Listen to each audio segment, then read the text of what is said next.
This is Wages of Cine's 31 Days of Horror. I'm Dan Beck, and I'll be reviewing Captain Kronos Vampire Hunter.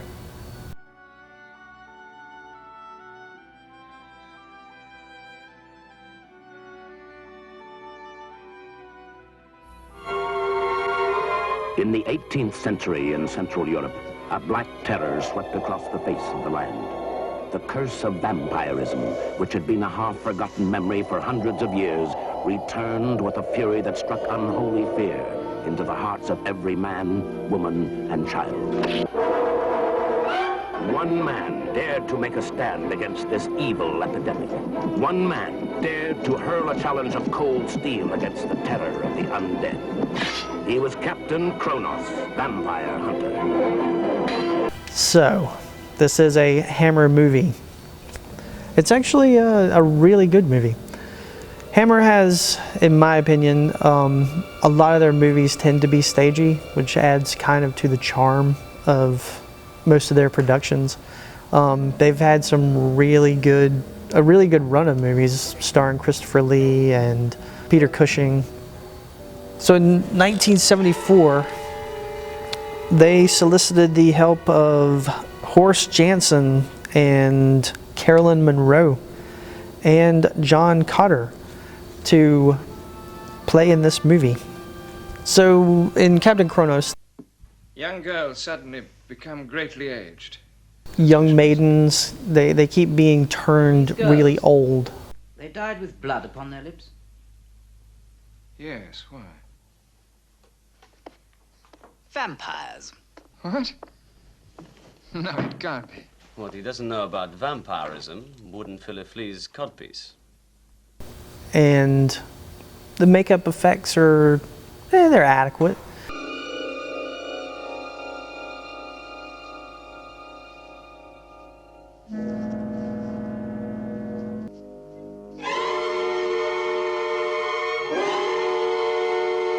And this movie's kind of, it's not so much dated, but I mean it is of the 1970s in its feel and kind of its sensibilities, if you will. Captain Kronos, he meditates, he smokes up. It's this weird kind of old English meets the 1960s and 70s, which it plays to his advantage. It stars Carolyn Monroe. She's the sort of the lead female in that, and the love interest of Captain Kronos. They happen upon her. She's in the stocks for dancing, oddly enough, and they let her tag along. But they go on this vampire hunt for their friend. And the interesting thing about this is, in this world, that the vampires aren't all the same. There's different species, if you will, of vampire. Not all are susceptible to the cross. Not all of them can die from a stake in the heart. They have all kinds of different ways of being taken care of or dispatched. A vampire only bleeds at the moment of its death. So, you know, they go and they try to figure out what's happening. And they have some interesting ways of figuring out if it's a vampire. So they have like frogs that they bury in intervals, and they have string or ribbon and bells around. And apparently when a vampire walks across one of these frogs, they put dead frogs in there, and it will bring the frog back to life. Frost ringed the forest with dead toads. If a vampire should be strode close to the grave of a dead toad, then the vampire life shall give, and suddenly the toad shall live. It's an old folk rhyme. That's how they track, or they know that it's a vampire, and then they subsequently track it to where it came from. And suddenly the toad shall live.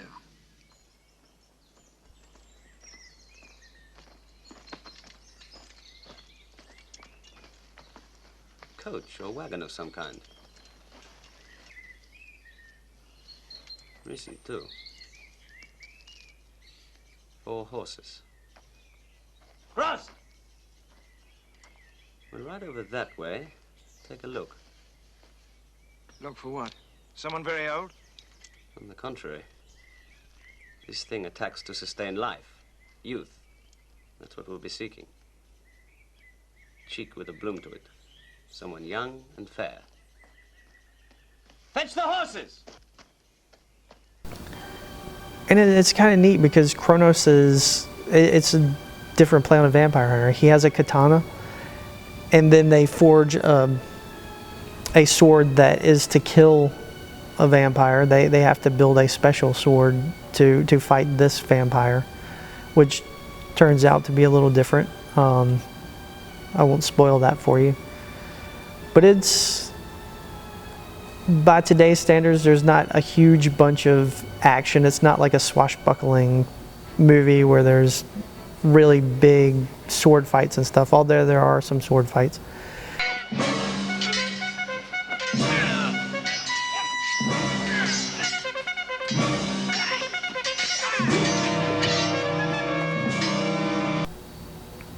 There's a bar scene where Kronos, his assistant, Professor Grouse, has a hunchback. He is a hunchback. And they're in a bar and some guys start to pick on him, accost him. And Kronos deals with them for insulting his friend, which is... It's a neat little fight. I have to say, it's fun. It's fun. To make sport of a physical affliction is both impolite and cruel. After all, I wouldn't dream of calling you rat-face, fatty, or big mouth.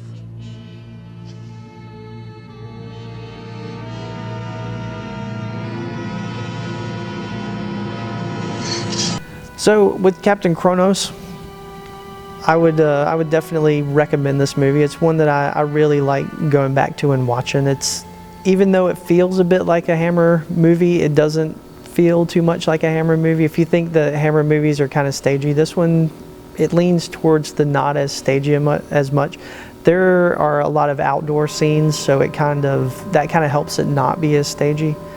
And it's a fun movie. You got Carolyn Monroe, and that's always a treat in a movie. So for rating this movie, when we do a poop scale, and the bad movies get so many poops, 5 poops, we really loved it. This one doesn't fall into the poop category, so I'm gonna have to give it another rating, so I'll rate it from something from the movie. So for this movie, since I really, really love it, I'm gonna give it 4.5 forged swords from a graveyard cross. 4.5. So I would say definitely check this movie out. It has a lot of good stuff in it, and it's a fun movie. And if you haven't seen any other Hammer horror, I would suggest going back and watching some of the Christopher Lee Dracula movies. Those are always fun. And yeah, so check back tomorrow for another installment of our 31 Days of Horror with a review from Eric Miller and Stephen Gillum. And also check us out on Facebook, Instagram, and Twitter. This is God's blade, forged for your black heart.